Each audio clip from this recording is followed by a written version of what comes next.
Why did a Chinese emperor force 700,000 workers to build him an army of 8,000 life-sized soldiers to fight in the afterlife? What kind of man builds an army not to conquer the living but to conquer death itself?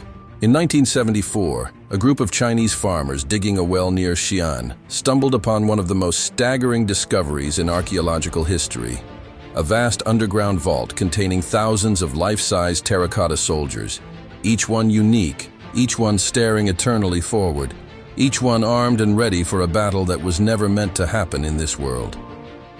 They had found the terracotta army of Qin Shi Huang, the first emperor of unified China, a man so powerful and so terrified of death that he ordered the creation of an entire army to protect him in the afterlife. Qin Shi Huang unified China in 221 BC, ending centuries of brutal warfare between rival kingdoms. He standardized weights, measures, currency, and even the width of cart axles, so that a single system governed the entire empire. He connected existing defensive walls into what would become the Great Wall of China. He was arguably the single most consequential ruler in Chinese history. He was also a tyrant consumed by a pathological terror of dying. He sent expeditions across the known world searching for an elixir of immortality.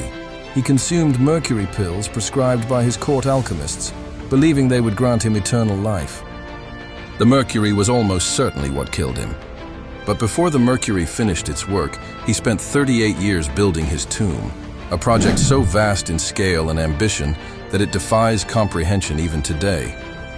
According to ancient historian Sima Qian, writing a century after the emperor's death, the tomb complex was built by 700,000 conscripted workers over nearly 4 decades. The terracotta army is only one part of a burial complex that covers approximately 38 square miles.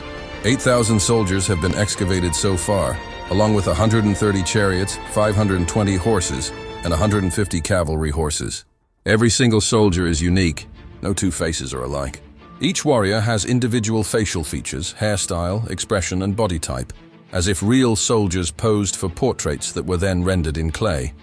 Ranks are distinguishable by their uniforms and armor. Generals stand taller and wear more elaborate outfits. Infantry stand in formation. Archers kneel with crossbows raised. Cavalry stand beside their horses. The army is arranged in precise battle formation, ready to deploy at a moment's notice in the world of the dead. Originally, every soldier held real bronze weapons, swords, crossbows, spears, and halberds.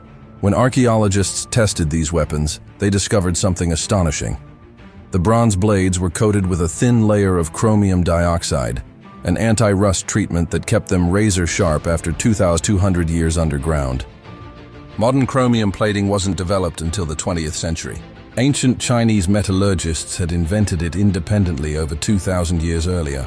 But the terracotta army may be the least impressive part of the tomb, because the actual burial chamber, where Qin Shi Huang's body rests, has never been opened.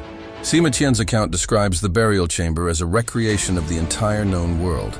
The ceiling was painted with constellations of stars and celestial bodies.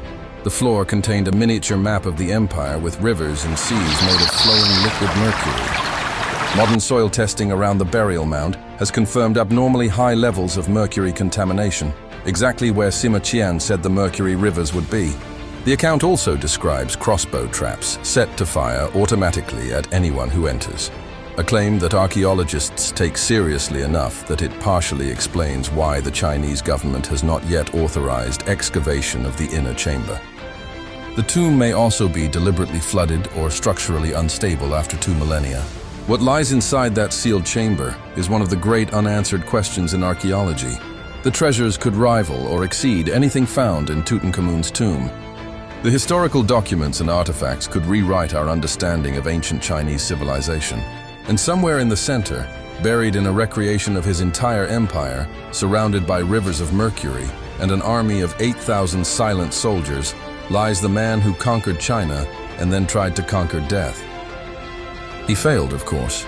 The mercury that was supposed to make him immortal killed him at age 49.